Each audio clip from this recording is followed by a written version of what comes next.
আগে ভক্ত, পরে ভগবান। ওই ভগবানকে জানতে গেলে আগে কিন্তু মা ভক্তকে জানতে হবে। ভক্তকে বাদ দিয়ে ভগবানকে জানা যায় না। যদি বলেন কেন? মন্দিরের মধ্যে যে বিগ্রহটি আছে মা, ওই মন্দিরের মধ্যে বিগ্রহটি এনে বসালো কে? কে বসালো ওই মন্দিরের মধ্যে বিগ্রহটা? ভক্ত বসিয়েছে। তাহলে ভক্ত যদি না থাকতো আমার ভগবানকে চিনত কি? আমার ভগবানকে জানত কি?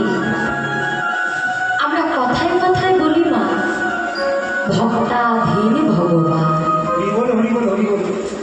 তাহলে কথাটা কি দাঁড়ালো মা? ভক্তের অধীনে কিন্তু ভগবান, ভগবানের অধীনে ভক্ত নয়। অপরাধ নেবেন না মায়েরা, ভক্ত হওয়া এত সহজ নয়, বড় কঠিন, বড় শক্ত। তাই আমার গৌর হয়ে বললেন, যদি পারো প্রকৃত ভক্ত হও, কিন্তু ভক্ত সেজো না। আমি ভক্ত ভক্ত বলে নিজেকে জাহির করো না। ভক্ত কাকে বলে?